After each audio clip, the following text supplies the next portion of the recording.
enormously, instantaneously.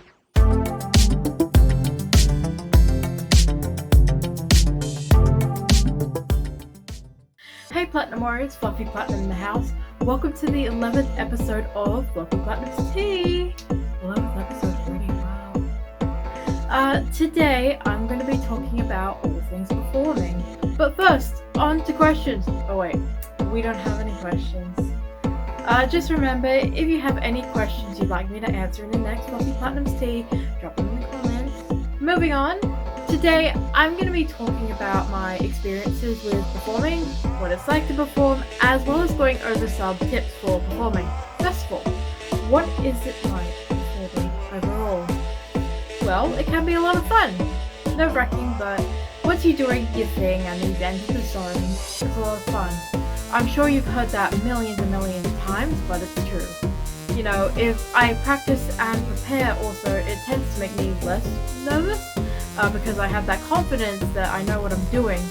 So that's not to say I've put off rehearsing a few times because of my mental health. And even if you do make a minor mistake, it's fine, just not through it. I think it's also very interesting going backstage, seeing behind the scenes of all these amazing productions and performances.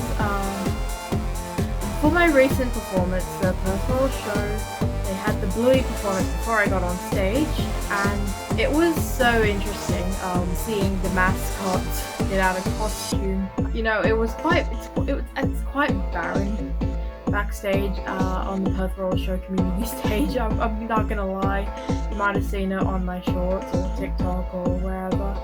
But yeah, kind of barren. You know, I think it also kind of put some pressure on me that I was going after Bluey because, well, all the kids and adults that were fans of Bluey were in the audience, so a lot of them watched me straight after, and it was a lot of pressure. There were a lot of people in the audience. I can't help but wonder if there would have been less in the audience if I performed at a different time, because I initially got told a different time in an email to me. I've also had other acts cut into my performing time at different events before, like for my Chicago convention performance last year. The act before me cut into my time. They were cursing. Just keep in mind that KaiCon is a family-friendly event, and everybody was complaining about the loud drums, and it was so bad that the event issued an apology online. Also, with the Perth Disability Expo this year, the scheduling and audio tech was so unorganized. A band threw everyone out of whack schedule-wise, and you could barely hear half the performers who were singing or rapping. Either that or the backing track was barely audible. Anyways, for those of you who are looking into starting out performing, I have a few tips. First and most important one, make sure you're packed and prepared. Make sure you have everything. I have forgotten my water bottle a couple of times, and I have regretted that deeply. A list of things I'd recommend bringing is firstly, a change of clothes. Wearing a costume all day or all night is so uncomfortable, so bring something to change into. Optionally, you could also bring spare shoes and spare makeup if you are wearing any. Another thing I recommend is bringing a comically large water bottle. No matter how long you're staying before or after your performance, that water is going to come in handy. Events are draining and you need to stay hydrated, especially if you're singing. I'm not sure if anybody else experiences this, but when I'm on stage or I'm just nervous, I dehydrate so quickly. So I'm always drinking water on the day, it feels like. Video equipment I highly recommend as well, as 99% of any performance you manage to land won't record it for you. So, bring your own equipment. I strongly recommend you record your performances so you can add that to a portfolio. If staff or volunteers ask you if they can set up your camera and tripod, your answer should depend on how much you trust them to navigate the camera. For example, if it was just a phone on a tripod, you would say yes, because a phone camera is simple and easy to navigate. However, if it was a more professional camera, I would personally reply with, "You're welcome to watch over it, but I'd be more comfortable if I set it up myself." The reason why I say this is because at the Perth Royal show this year, when I was called by staff to come to the stage and I picked up my video equipment and they asked me that question, I said yes.